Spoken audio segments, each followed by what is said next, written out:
iremos continuar hoje um tema que tratamos aqui no segundo semestre do ano passado. Aqueles que estiveram presentes devem estar lembrados que nós falamos da primeira parte daquele que é, ao nosso ver, o discurso mais importante proferido por Jesus, que é o Sermão da Montanha ou o Sermão do Monte. O Sermão da Montanha, ele é apresentado não apenas pelo evangelista Mateus, mas é o evangelista Mateus quem mais o detalha. Nós vamos encontrar em 3 capítulos distintos esse discurso, nos capítulos de número 5, 6 e 7 de Mateus. Outros evangelistas, de maneira esparsa e não tão concentrada, também colocam alguns dos ensinamentos que Mateus reúne de forma tão adequada nesses 3 capítulos. Nós tivemos a oportunidade aqui, no semestre passado, de falar exatamente sobre o capítulo 5. Esse capítulo 5, ele é dotado de 48 versículos. Nesses 48 versículos, Jesus nos fala basicamente de 3 coisas, se assim podemos classificar as lições que lá se encontram. A primeira parte, as bem-aventuranças. A segunda parte, sobre o sal da terra e a luz do mundo, definindo a forma de apresentação de cada um dos trabalhadores e a sua responsabilidade. E, finalmente, um conjunto de informações onde Jesus estende, aprimora a lei que já estava estabelecida entre nós.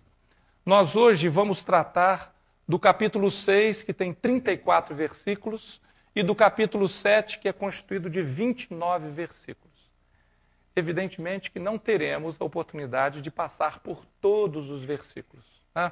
Então, nós elegemos alguns que nos tocaram mais fortemente para que nós pudéssemos, então, hoje refletir a respeito deles, das informações que eles trazem e daquilo que eles podem modificar a nossa forma de pensar. Nós nos lembramos do seguinte: já havíamos comentado aqui da última vez, Mahatma Gandhi, o grande Gandhi, né, que deu enormes contribuições aí ao desenvolvimento da humanidade. O Mahatma certa vez disse o seguinte, que se todos os livros da humanidade se perdessem, tudo fosse perdido, todos os livros queimados, nada mais tivéssemos, se tivesse sobrado apenas o Sermão da Montanha, o ser humano teria tudo aquilo que ele precisa. Mahatma Gandhi, que não era cristão, mas claro, sendo um espírito de grande evolução, compreendia bem a missão do Cristo e todos os ensinamentos que lá se encontravam, ele percebeu com clareza a importância do Sermão da Montanha como um grande resumo de todos os esclarecimentos que Jesus nos trouxe. E é assim realmente que o Sermão do Monte é. E é interessante nós observarmos que quando ele começa no relato de Mateus, lá no capítulo de número 5, que nós hoje não vamos ver, ele começa dizendo que Jesus viu a multidão e então se elevou ao monte e falou para ela. Esta colocação inicial já mostra para nós a posição do Cristo diante das nossas necessidades.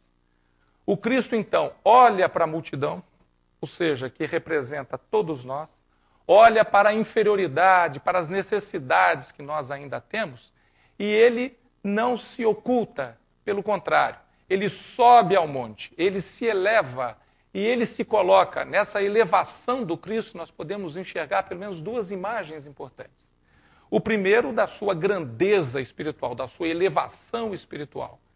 Mas, além disso, a própria elevação física que ele faz naquele instante, colocando isso no alto do monte, é para que nós possamos, então, enxergá-lo. Então, ele se apresenta e se apresenta como modelo, mas mais do que modelo.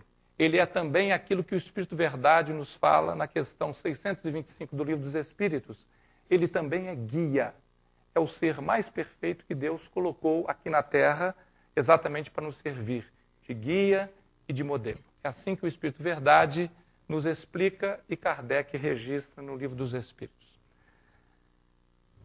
Neste capítulo 6, nós vamos encontrar, tanto quanto no capítulo 5, nós vamos encontrar ensinamentos que são extremamente preciosos. Primeiro deles, nos versículos de 1 a 4, Jesus fala sobre as esmolas, sobre a doação. E ele diz assim: quando, pois, deres esmola, não faças tocar trombeta diante de ti, como fazem os hipócritas nas sinagogas e nas ruas, para serem glorificados pelos homens. Em verdade vos digo que já receberam a sua recompensa. Nós entendemos que quando Jesus nos dá o Sermão da Montanha, depois de ter falado das bem-aventuranças, depois de ter falado da nossa responsabilidade quando assumimos o cristianismo em nós, e depois de ter falado do aprimoramento da lei, ele começa a bater firme num ponto, de que nós não devemos ser hipócritas. Esse é um ponto extremamente importante. Em alguns instantes ele usa diretamente essa expressão, né?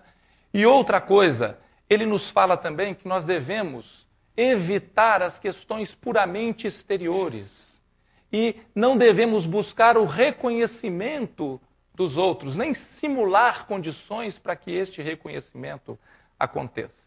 Então, o que Jesus está nos informando, mais do que isso, aquilo a que ele está nos convidando é uma prática bastante sincera e bastante honesta das nossas ações, da nossa vivência, da nossa compreensão. E ele nos ensina também onde é que nós devemos focalizar, onde devemos colocar o centro da nossa atenção, para que nós possamos, então, aproveitar as experiências pelas quais nós passamos, né? E aqui está uma delas, né?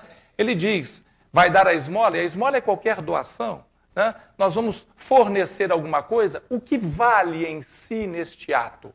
O que vale em si é a doação em si. Não o objeto, o que se dá, mas a maneira como se faz. É o sentimento de amor que neste instante flui e define ali a presença de algo que é fundamental, sem o que nós não nos salvamos, como nos diz Kardec, que é a caridade. Então Jesus está nos falando: olha, quando for doar alguma coisa, não interessa que os outros vejam, não precisa tocar trombeta, fazer farol disso, olha, eu fiz isso, eu fiz aquilo, olhem para mim como eu sou bom. Não, a posição é completamente diferente, porque veja, se o meu interesse é este, no instante que eu isso recebo, as coisas já morreram ali, eu não terei direito a mais nada. Mas não terei direito a mais nada por quê? Simplesmente porque eu não mereço mais, porque eu não anseio por mais nada. O meu anseio está simplesmente no reconhecimento externo de que talvez eu seja algo que eu não sou realmente. Eu quero me mostrar bom sem que efetivamente eu o seja. Então veja que Jesus está tocando profundamente a questão da aparência. Não vale nada a aparência. Onde está a essência das coisas? Qual é a essência? Qual é o sentimento que envolve os nossos atos? Então, Jesus está proclamando fortemente a necessidade de nós sermos sinceros e verdadeiros. E vamos lembrar que isto, quando se fala esmola, a esmola pode ser entendida de uma forma mais ampla. É a doação em si. Então, não é só a doação de um valor material. Qualquer doação, seja uma doação espiritual, seja a prece que fazemos por alguém, seja a proteção que damos a alguém, seja o ensinamento que nós, porventura, temos condições de transmitir, tudo isto é forma também de caridade.